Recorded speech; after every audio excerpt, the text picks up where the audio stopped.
Hello, I'm William Gallagher. No, This no, is. no, no, no, no, no. Yeah, okay, hang on. Stay there. Well, right, hi. Since I filmed the edition of 58 Keys you're about to see, it was only a couple of days ago, and it was the third time as well. Two things have come up. One is good, yeah, one's not. Apple's macOS Big Sur, it's had some teething problems. As you'll see, I've not been affected. It seems most people haven't been affected. And the problems some people have, well, a lot have been minor, and the serious ones are pretty obscure, but they are still problems. So in this edition, I'm going to suggest that you wait a while before upgrading to Big Sur, as good as it is. And now I actually want to add to that. I want to say, yeah, give it a couple of weeks. Actually, that said, if you're watching this in the weeks and months after November the 18th, 2020, knock yourself out, install it. But this is the good thing. That's why I said the date. Next week, as I record this, you and I are going to celebrate reaching 500 subscribers. And by sheer chance, the 58th edition of 58 Keys. I might even explain the name this time. I will definitely, though, have a competition. Cannot wait to tell you about this. You're going to like this so much. So that's a prize giveaway on the 58 Keys edition that comes out first on Wednesday, November the 25th, 2020. But back to this week and macOS Big Sur. Now, where was I? Hello, I'm William Gallagher. This is 58 Keys. And if you're a writer who, like me, uses Macs and iPhones and iPads, this is for you. And it's so for you. You could just go right ahead and hit that subscribe button this moment. You really could. 58 Keys, though, it's also part of a larger world where we talk less about writing tools and more about actually writing. Do join my mailing list for me on that. Details in the notes and stuff. Now, this time we're talking about the Mac and specifically about the brand new macOS Big Sur. Should you upgrade and what's in it for us as writers if you do?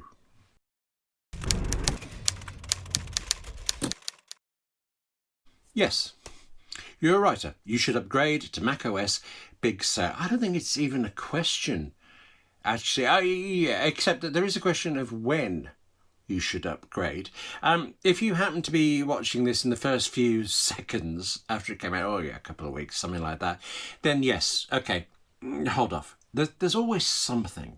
Let millions of other people find the problems and then let Apple fix them. Okay, even then.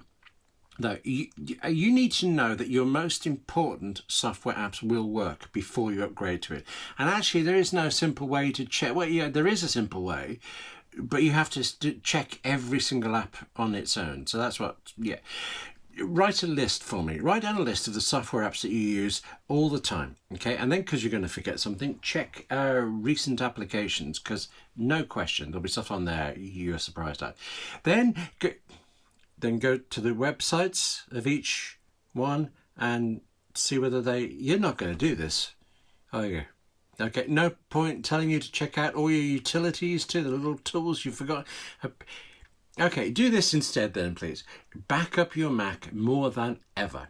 More than just keeping a copy of your documents, make it so that if Big Sur were a disaster for you for some reason, you could just restart the Mac and go back to what you had yesterday. That means having an external drive, at least one, and a backup app like Carbon Copy Cloner. We should do an episode on Carbon Copy Cloner. We will. Okay. But look, here's why it's worth doing all this. Here's 6 reasons why it's worth writers upgrading to macOS Big Sur. In fact, actually no, 6 and a bit reasons.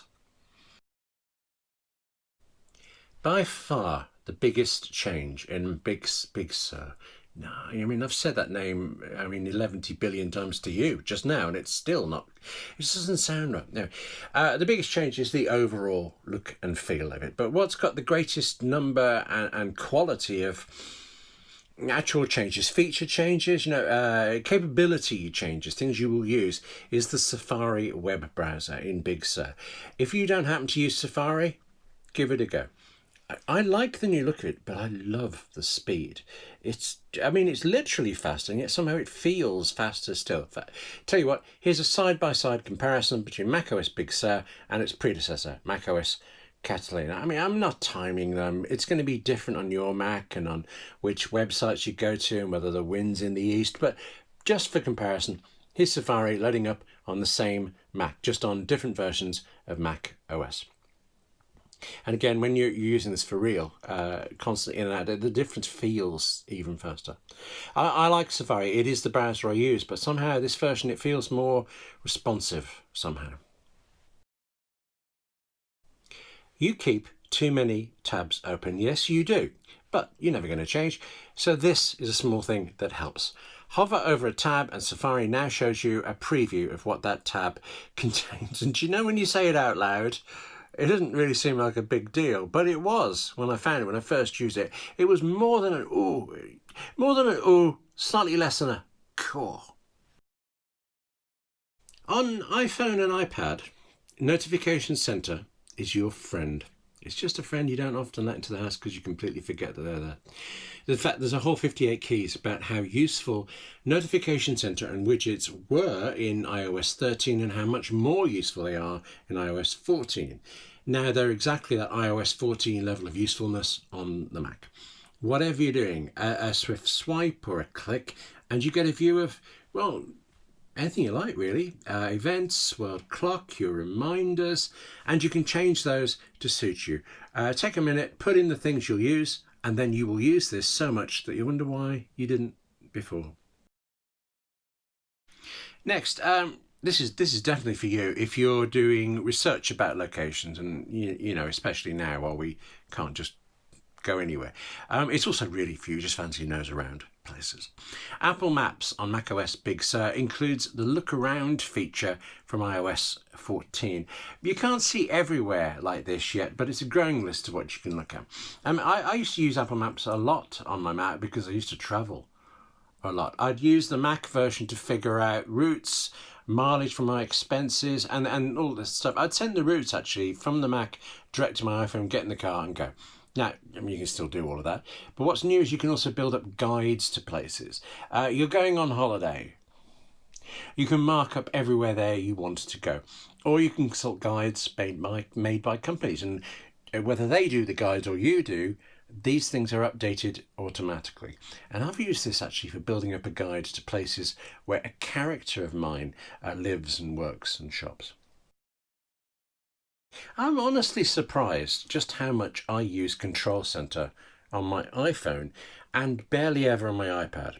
Now it's on the Mac, and if absolutely nothing else, it is a really quick way for you to kill all interruptions and get on with your writing. So, for example, if there's a control you use a lot, like Do Not Disturb, you can also drag it out into the menu bar when you click on it when you can see it. That's another thing. I'll tell you that in a second. Listen, have you ever tried to be really clever and write something well in advance? I've been using the beta of Big Sur for weeks, so a month ago I prepared everything I wanted to say to you. Wasn't sure when it was coming out, wanted to be ready. I filmed it, it was hidden on YouTube, waiting to pop out. And then Apple changed something, they improved Big Sur. They improved it by actually adding in something that had already been promised, but originally it was promised to only come out in America. Well, actually, I should say, as I record this, I'm still a beta there. So if Apple's in a really mean mood, they might remove it from the final version. But if they do, they'll put it back again at some point. And this thing is gorgeous. It's translation in Safari. I'm learning French with Duolingo, and partly because of that, I read Le Monde a lot. Now watch this. I go to Le Monde on Safari on my Mac. I get this icon in the address bar. Click that, click Translate to English, and look, the whole page, all of it, immediately translated. Usually I have to use Google Translate, and I copy and paste a few paragraphs at a time. Now I can read the whole site, and I tell you, as writers, there is something fantastic about seeing news from very different perspectives. In fact, that's why I chiefly read BBC News and the New York Times. Two different organisations, yeah, but also based in two different cultures. I mean, sometimes maybe not always that different. So now Le Monde, it's not a French lesson for me to study, it's a resource to enjoy.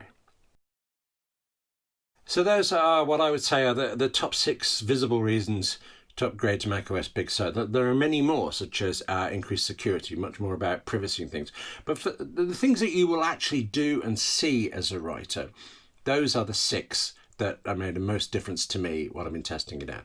I did say, though, it was 6 and a bit. I can only apologise for how small this bit is, but if you're new to Macs, yeah, you're shrugging. If you're not, though, that chime is a Mac, and I'm ridiculously pleased that it's back. In fact, actually, overall, Big Sur, it is something to be ridiculously pleased about. There may be a few weeks now as our apps sort themselves out and things change, and it is a bit gaudy with this background, and actually with that dock as well, that candy-coloured dock. You can change the background, of course. You can get used to the dock. Actually, at the moment, there is also, I think there's a menu bar up here. There are menu bar apps that you just can't see. The menu bar in Big Sur changes colour to match what you're doing, and that actually is great. That's Apple trying to make our work, what we are doing, be the main focus, the thing that pops out, and not its controls or menus. But until all app developers do something about it, you can get the odd toothless grin like this. Still, practically everything I use all the time though, or that I've used so far anyway, it's worked without problems. So I get the excellent new Safari features, I get the convenience of the new widgets and notification center. I have always used Maps quite a bit, but now I'll use it more.